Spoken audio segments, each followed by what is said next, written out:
Hi, what's up guys? This is going to be my tutorial for Octo expansion 90% death abuse. This is going to be my first beginner tutorial, or my first real tutorial, and the goal of this series is to let you finish your first run and to get your feet wet into the neat speed game that is Octo expansion. But before you start though, I'm going to cover a couple of things. So in Splatoon, you don't have in-game save files. You're going to have these things called profiles.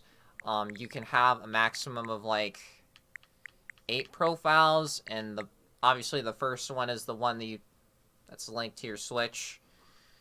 And how you add a profile is you go to users, and down here it should say add a user. You go through the setup process, don't link an NNID, and then you should be good. And then when you reset, you go to another profile, and then when you filled up all the save data for all your profiles, you would go to, manage save data, delete save data, go to the game, and then select the profile, and then you would delete it. Be sure not to delete your actual casual save data. That would be awful. I have a couple of example attempts there because I did some runs yesterday. Also, another thing I like to recommend is have your LAN adapter or any form of internet disconnected. This negates any form of like a news notification, because you still get that, I think, when you like first launch the game, or if a Splatfest happens, or if you relaunch the game. It's pretty annoying, and you just want to get back right into the game as soon as possible. So be sure to do that. As for anything else I have to cover, if you want free 2 seconds of time save in the beginning, you're gonna want to switch your system language to Espanol or Spanish. This only saves time in the intro sequence of the game, so the junior section and the AO5 level. So you're going to want to switch it to that, and we're going to be doing that. It's really easy, and it doesn't really change the game too much, just the text and the names of levels and the text inside the game itself. So we're just going to wait for that to boot up, but like I said, it works. Before I get into a new profile, I feel like you should learn this category because it's very good for beginners. It's relatively short. It skips a lot of the harder and boring levels, and with the current money route, you can play it relatively safe with the quote-unquote fast route and still have a decent time, because since there's not a comprehensive beginner tutorial for normal 90% where you don't use skips to breeze through levels, it can be intimidating for sure.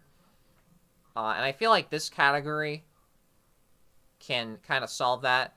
If anyone doesn't know who I am, I originally routed this category and pushed for it to be on the leaderboards and made it a category all the way back in like July 2018. So near where Octo expansion launched. I have a lot of history. I currently have the world record, as evidenced by my splits.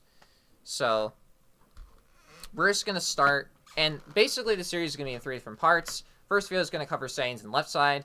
And then the next couple of videos are going to be on right side, and then escape sequence, and that's basically it.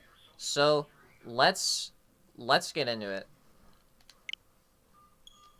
So I'm probably going to edit a decent amount of the beginning section out, because everyone pretty much knows how to do this, but I'll still explain it for anyone that is kind of new. So you're just going to get a loading screen, and you're going to be able to create your character, and then you just mash A on everything, and yeah. Nothing much to it.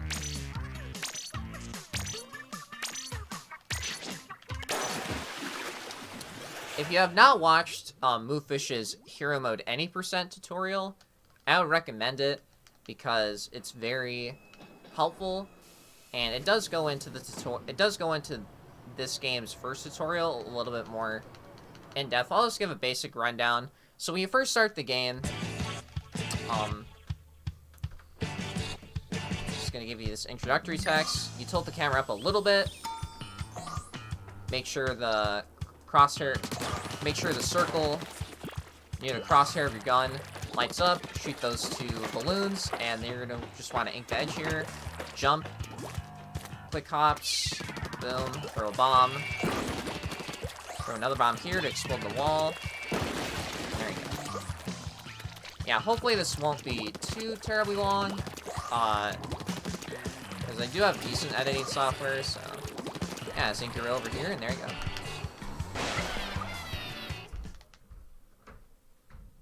So this next, I think minute or so is just purely mashing. So basically what you're going to want to do is hold ZR and ZL when you get to the tile screen after the transition, and then you're just going to want to mash A for about a minute until you retain character control again. So, yeah, when I get to that screen, I'm going to mute, and then I will come back to you guys when we're done mashing.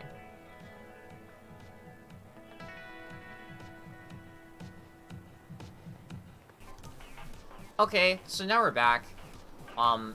So how you go to the Octo expansion is you can either walk all the way to the top right there, and you can enter the subway system, but no one does that in 2019. So basically you're gonna go to here, to the bottom right, where the little sea cucumber guy is hiding.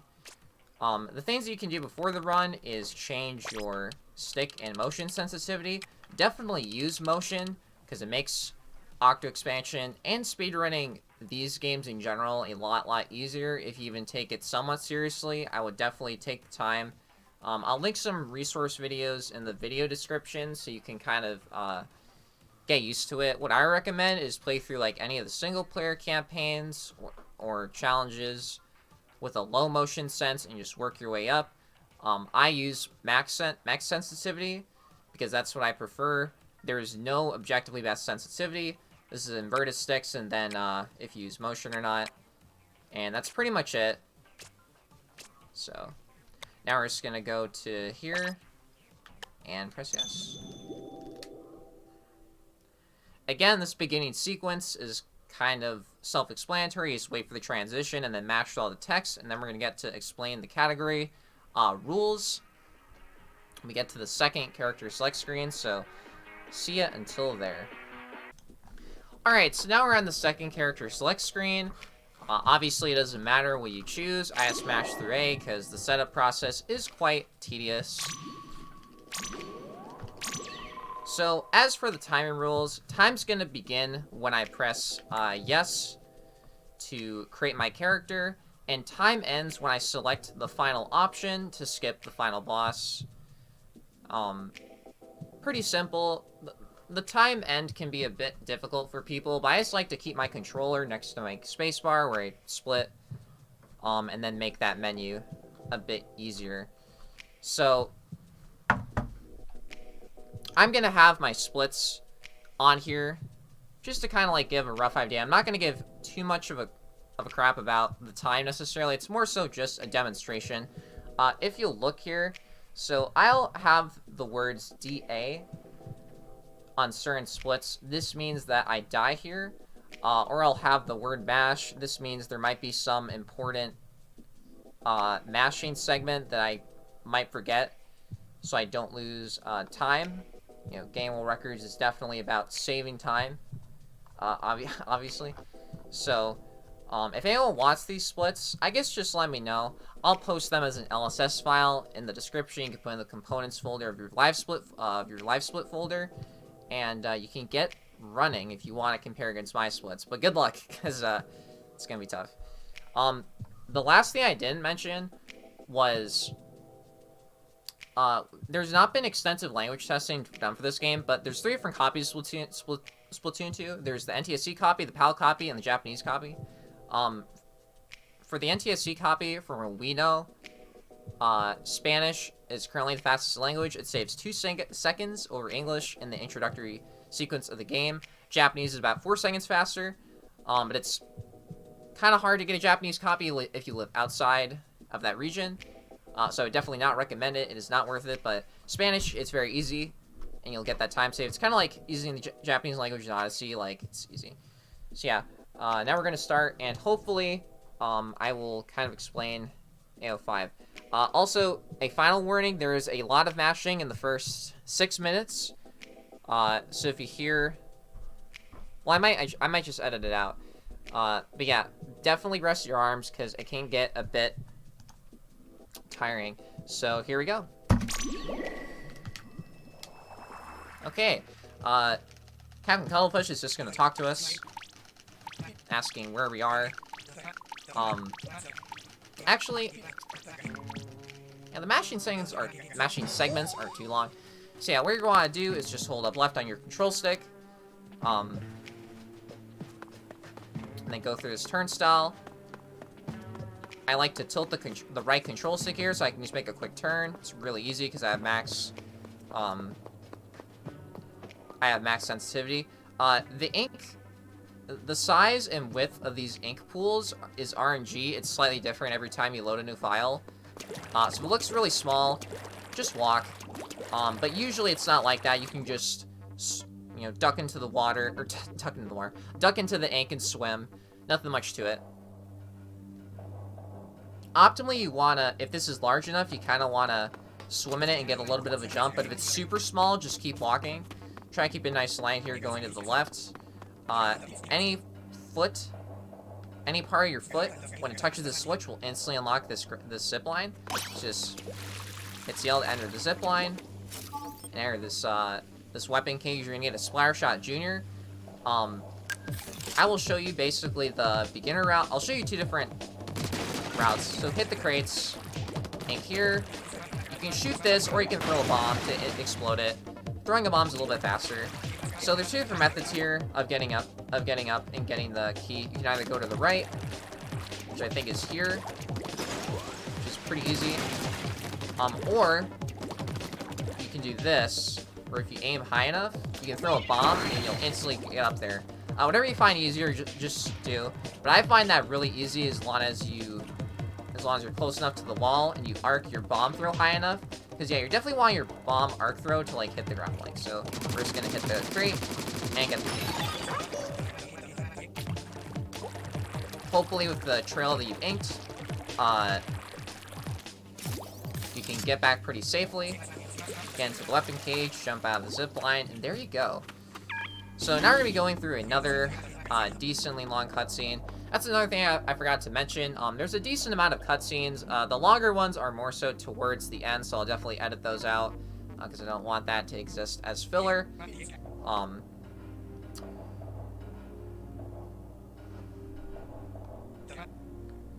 yeah, now we're kind of actually in the subway station system.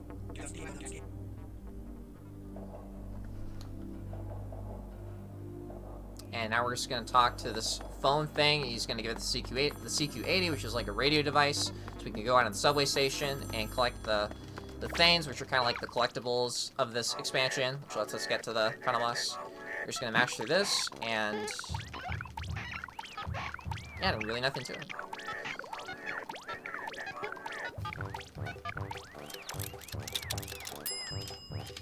You don't have to be super good at mashing like I am, like jitter clicking. Just tap the A button. Like, it's...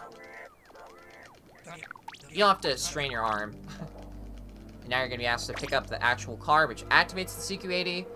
And now the train's going to come, and we're going to go through another mashing segment, and then we'll actually get into some gameplay once again. So yeah, this segment I'll actually probably edit out. Because yeah, it does get pretty boring. So yeah, what you're going to want to do here is go through the door, and there you go. So I will mute now and cut to the segment where you actually have to press more than one button.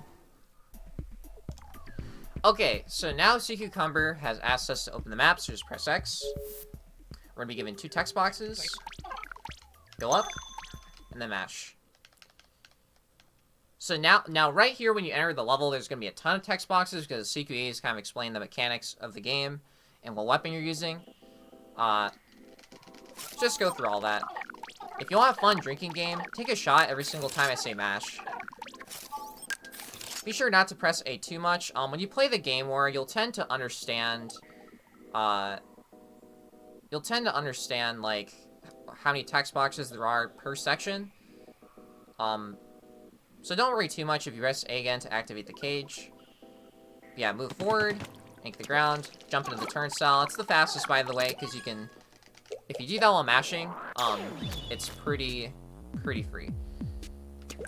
I do have a more in-depth tutorial for this level where I cover different strats. I'm gonna try to simplify it here, because, again, the goal is to finish your first run. Because, yeah, the last enemy can be really hard if you don't have good positioning.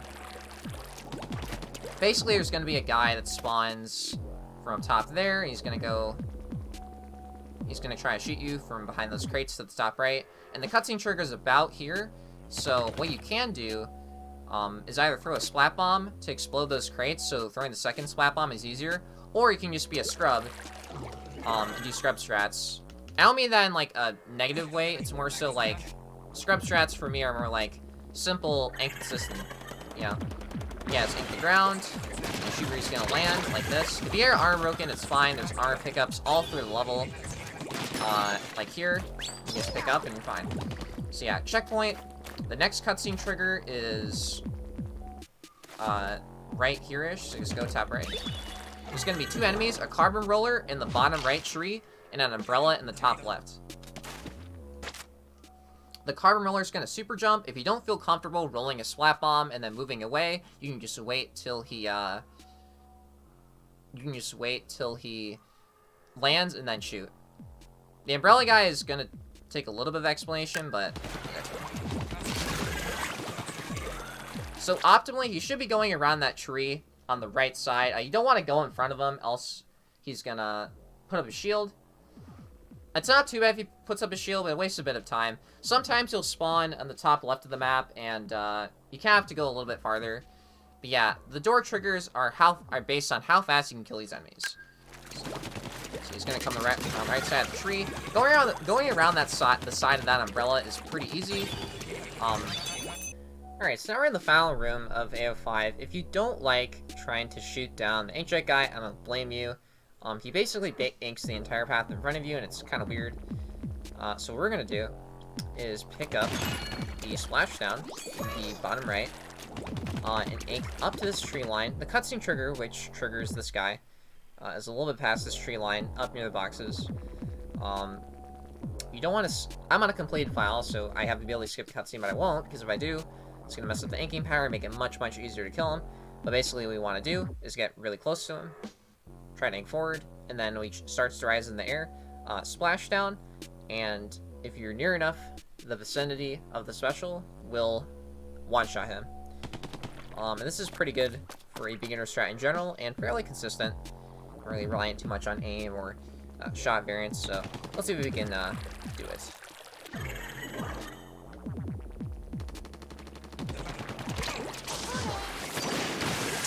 And it's as easy as that, ladies and gentlemen. Yeah, splat bombs also one-shot the data points, so just go into there, and there you go. You are done with AO5.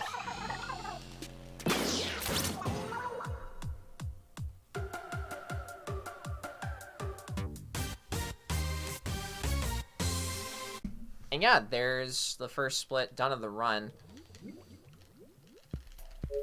Again, a lot of mashing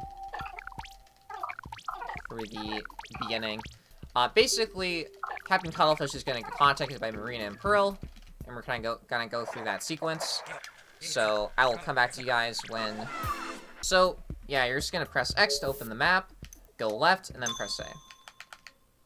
So, this is a cycle-based level, but it doesn't really matter too much when you're starting out. You just have to react to what cycles you're being given. And this level is only faster to play if you do not make a single mistake, which is really hard. Yeah, you're going to play as the baller, which is this giant hamster ball thing. It's special in multiplayer, but they brought it to Octo expansion. I'm going to try to jump across these platforms. Try to hold the B button so you jump farther. Hit the boost pad. Spam B up the wall does not make you go faster in the baller, so don't do that. go around here. If you're a real gamer, you can make this jump, but it's kind of hard. And it's pretty easy to die, even if you trigger the checkpoint. So yeah, just keep going around. Jump when you land, hit the wall. If you think that giant wheel might hit you, just keep going. I kind of improvised there, because the cycles are really weird. This can have a bit of variance. Just be sure to be on a platform so you don't fall. And try to be wherever this boost pad is. Hold GR when you're in the air, so you hold explode, the explode button, and then you can one-shot the data point when you come down. So, I'm only going to be going into the specifics for a death abuse if it's unique or hard. There's no text here for mashing, so you can just go left, and there you go. We're going to be going to the first DA in the entire run.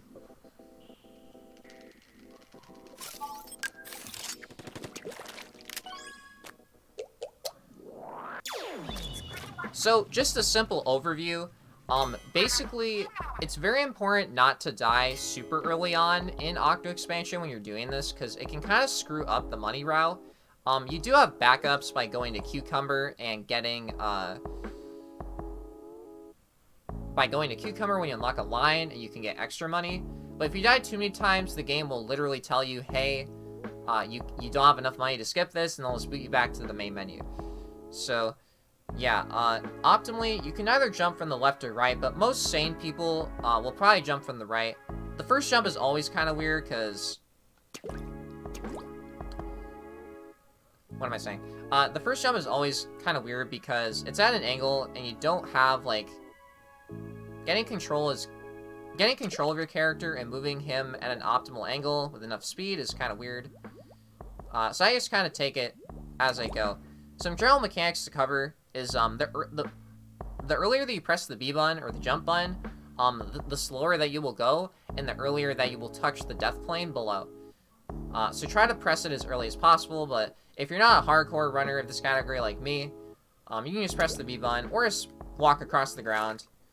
Yeah, jumping over the floor is slightly faster because, you know, you're not being slowed down. But yeah, just jump 3 times, mash through that text, because this is the first level that you death abuse, and Marina's going to give you an explanation of, like, you know, what do I do, or, like what this mechanic actually is. Press A again. So to actually skip a level, it's basically the entry amount times 3, so this would be about 600 credits to skip. Since we enter the level, we restart the checkpoint, then we talk to Marina, and we have to pay a fee. The most common mistake I see people when doing these types of jumps is they release the analog stick or the movement stick too early when they're jumping. So just be sure to hold the button until you're over the edge, just to play it safe.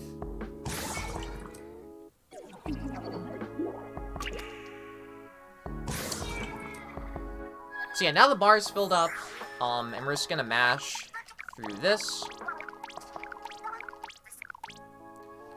When it shows, when Marina says press the X button, don't fat thumb over the A button. I just kind of like to keep the tip of my thumb over the X button, so I can mash that. And then Marina will tell you, hey, you can progress. And then you press A, and then you press A. And there you go.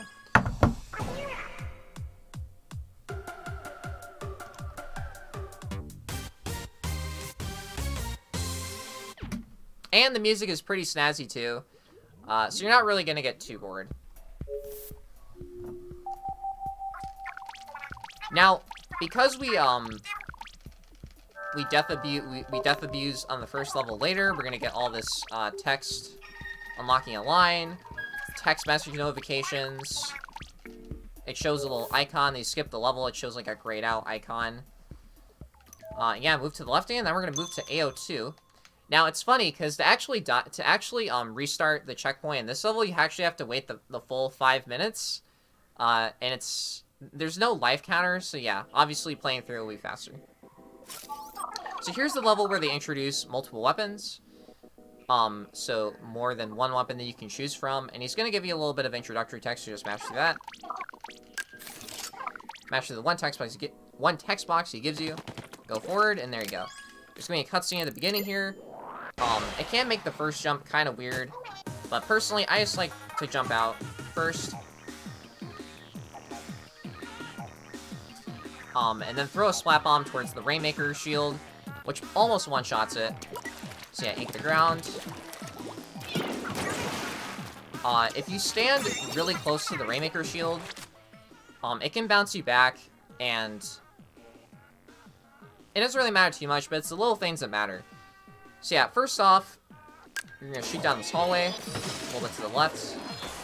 Make sure you stay on, in the ink so that guy doesn't hurt you. And if you're far enough forward, you should be able to shoot another shot forward, and hit the splash wall. Now, right here is two different options. There's going to be a enemy that super jumps in front of you.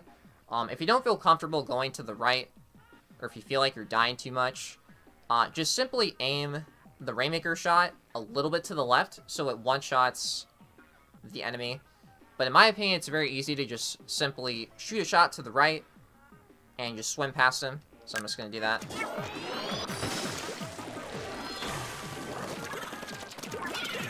Jump out. That was a little bit far away, but that's fine.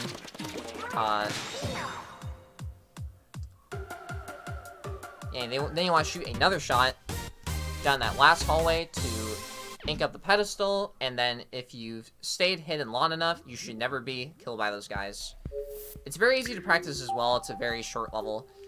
So, yeah. I promise the mashing will be done soon. I promise.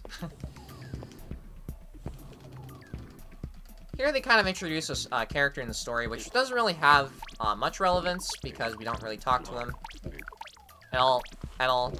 So, and to be honest, if you've never played this game before, you're not really going to know the story from that anyways. So this is the first level with the dually, or the dually sculpture. So the dually sculpture is part of the dually's weapon class, and it has this mechanic called a dodge roll. So basically, you hold the shoot button, and then you hold a direction and press B, and then you can dodge roll twice. This is very useful when you're falling down from a ledge. You can dodge roll and quickly fall down. Also, if you're on an ink rail, if you dodge roll, it skips forward a little bit, which does save a bit of time, but to do that sequentially, it's very hard. Well, it's not hard per se. The input is consistent, but it can be easy to mess up, so if you don't feel comfortable doing consecutive dodge rolls and managing your ink, just ride the rails as normal, and ignore a large part of what I'm going to say here. Also, dodge rolling to that turnstile is slightly faster. Yeah, we're just going to dodge a little bit, dodge roll into the rail, do one dodge roll. Make sure to dodge roll before that second ring, or else you'll fall off. Dodge roll down. Just do a simple jump. Make sure to hit that balloon. You can hit it a little bit later, but it makes the next jump a bit harder. I'm not gonna do any dodge rolls here, specifically because making direction-specific dodge rolls is based on like what direction you're holding the control stick and your camera, like what way you're tilting the camera. So there's a jump you can make across the gap here. You can skip going around on the right, so you can do this. So basically, you jump and then you hold forward and dodge roll. It's really easy, but again, if you don't feel comfortable with it, don't do it. Hit the balloons, and then this section is kind of weird. You're going to be targeted by 3 different Octo Commander guys or Octo Sniper guys. But if you move between the ink rails like I just did, if you just memorize it, you'll never get shot. Hit this balloon to activate the ink rail next to you. Hit it again. I died because I wasn't paying attention. But we respawn instantly here, so it doesn't really matter too much. Jump off, hit the boost pad. Make sure to hit both sets of balloons. It's pretty important. Hit the boost pad. And before you fall, make sure you dodge roll down so you can so you can hit that boost pack. Because apparently if you do it from the ground, it doesn't work. So, you know, even I learn new things every day. So,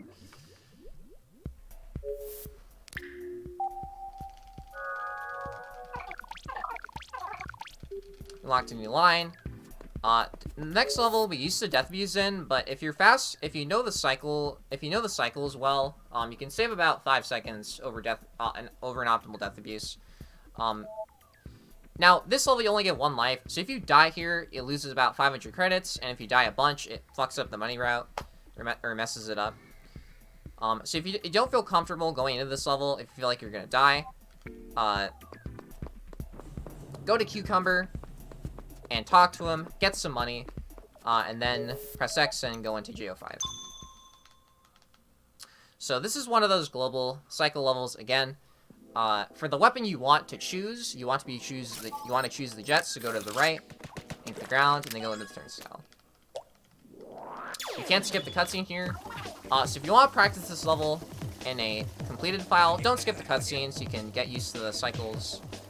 This also applies to escape when you're practicing it. So the balloons, all the balloons which hold the crates, if you hit a balloon too many times with a bullet, you'll die and have to restart from the beginning. You'll lose 500 credits. And the cycle, the platform you're on is on a cycle too, so it moves from left to right. So you just want to start from the right side first and then move to the left. Try it the 2 balloons there.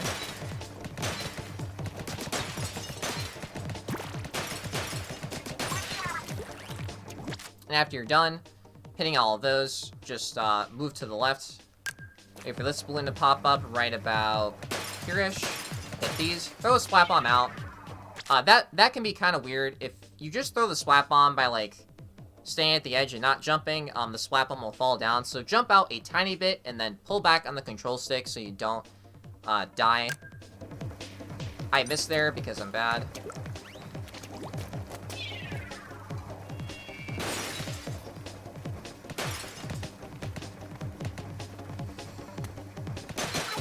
So that was kind of risky.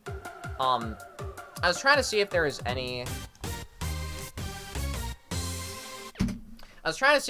balloons I could hit within reach.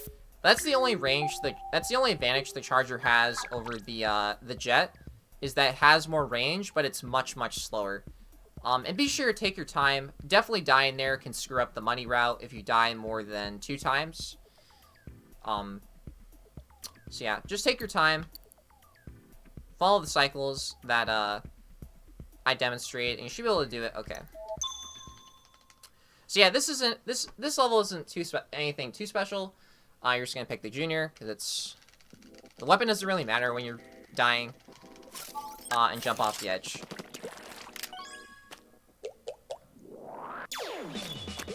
And it's 3 lives, so you know it's nothing too arduous or whatever. I'm tending to not explain like the finer things, like aspects of what I'm doing, because I feel like some aspects players will just naturally figure out. A tutorial is more so a baseline for general concepts, because there is a difference between like a beginner tutorial and an 80% tutorial, or a beginner tutorial and an advanced tutorial. So the reason that I hit the ledge there is because I release the analog stick early. And what I like to do when this is coming up is I like to keep my thumb poised over the X button. I don't know if I said this. And just mash X. When I hear that ding, I mash A. So I never do that again. So.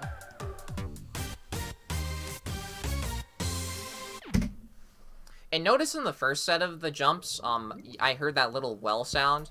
That generally means that you press the B button, you know, pretty early. Go down, and now we're going to be going to our first Thane. So every Thane level is the same. It's basically a giant tunnel that you have to go down, and you're supposed to explode a giant bubble. If you stand too close to the bubble, you'll bounce off of this, so try not to do that. Yeah, don't release the ZR button until you do that ding, and then jump, and there you go. So you could go into the ink there, and get up and touch the thing a little bit faster, but I notice when you do that, it tends to, I tend to go behind the thing, and it loses me a bit of time, so... See, every time you get a thing, you kind of have this little pep talk with the robot. I see a lot of players, they just kind of like slowly walk back to the train there, and there's this long animation, but literally you just press plus, and then you can go back to the train instantly. So be sure to do that, and it's a very easy time save to incorporate into your runs. So this can be kind of weird. It's kind of a weird menu. Menuing in this game isn't really difficult, but it's still important. So you just want to go up, hold left, and go down twice, and there you go. So we used to do this level in the old route, but with the amount of money that we currently have, it doesn't matter. We are able to skip it, and that's a pretty significant time save in general. So this is the first lawn death abuse. One of the first lawn death abuses in the run. So you basically have to die 10 times, and the execution, like consistently hitting early jumps, can be kind of frustrating at times. So don't feel too angry if you don't nail them. I mean, it just takes practice.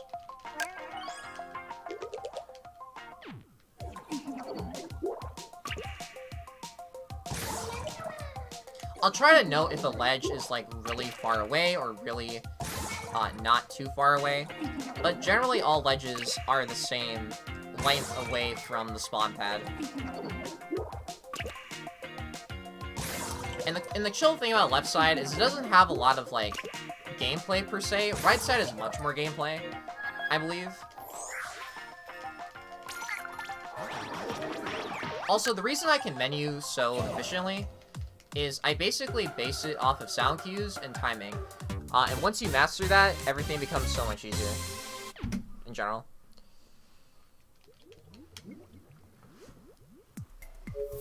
Yeah, unfortunately, there is still some auto-scrollers we have to do in Death Abuse, but they're pretty few and far between. Sending back to the menu, go left. And yes, the damage list level we also skip.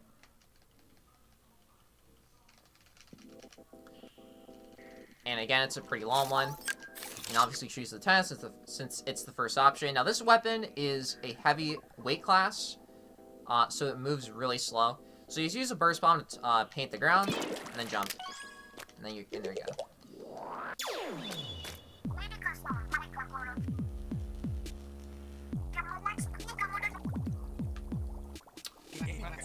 Also, if you're doing any percent, be sure to use this weapon. It's very simple. It makes a lot of sections for this level very easy. So it can be frustrating to die to a little pixel ink that you didn't necessarily notice. But that more so comes down to game awareness more than anything else.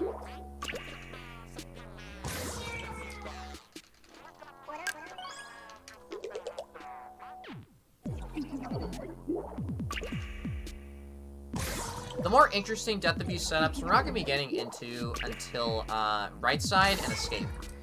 So. Oh yeah, a small thing I forgot to mention is how you split on the Fang segments. It doesn't really matter. You can split on a sound jingle or a cue.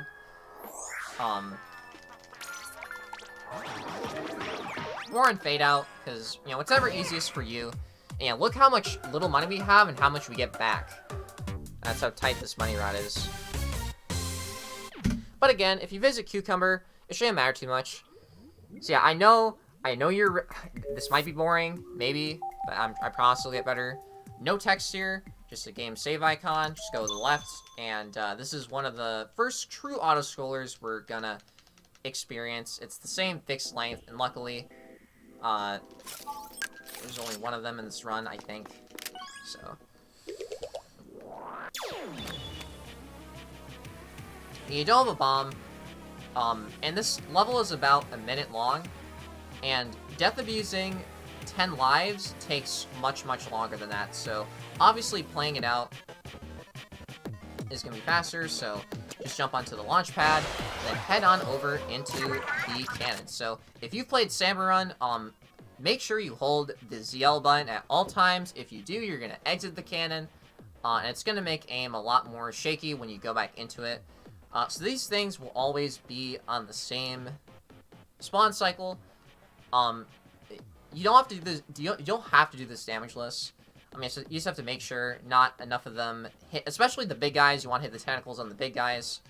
Another thing to note is that if you flick the controller while you're shooting a shot, the bullet tends to deviate and make a really wide flick, like, shot turn. So don't do that. Just keep your aim steady, keep your hands calm, and you should be able to do this no problem. I somehow hit that guy. I wasn't even aiming at him. Generally, I like to pre-fire in the direction of where they are coming from. The little guys don't do as much damage as you would think. The big guys do a lot of damage to the power core because that's what you are protecting. If you play Girl Power, it's kind of the same concept, but a bit easier.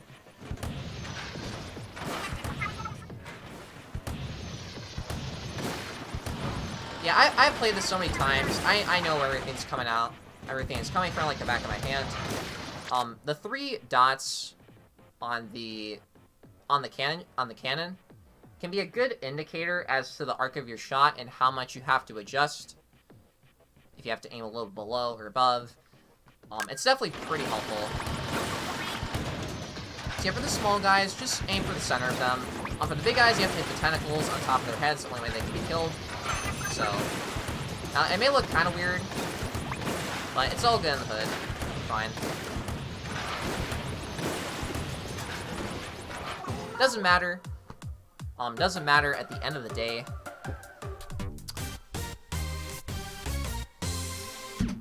It doesn't matter if you exit the cannon or remain in it. Yeah, now we're gonna unlock Thane 2, so easy peasy, lemon squeezy. So the most common thing, the most common form of RNG in this game, because this game doesn't really have that much RNG per se, besides Octo skip, if you're familiar with that, and shot variants. So if I fire my gun, not all of the bullets will hit the ground in a straight line, so you might have to adjust. So I'll maybe shoot like here. That's pretty good. Also, if you jump, the bullet variants will go all over the place. So try to, if you're jumping and need to shoot, wait till you're about to hit the ground and then start shooting, so you get a clear, consistent line. My golds are basically perfect shot RNG in each of the 3 like inking animations, but don't expect to get there right when you're starting out. It's more so important to react to what you're given rather than resetting on slightly inoptimal inking patterns. And that will be the end of left side. Hopefully that wasn't too long.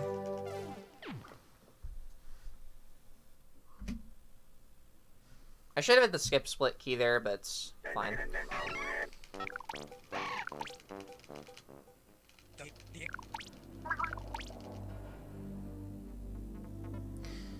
Okay, so hopefully that adequately explained how to do left side. And hopefully I explained everything that needs to be said. In the next episode, we're going to be tackling right side, which is a bit longer than left side. Then we're going to tackle escape, which is pretty simple, but does have a lot of hard shit in it for this category, so I will catch you next time. If you have any criticism, give me in the comments, because I'm actively trying to improve my editing and my commentary, so see you until then.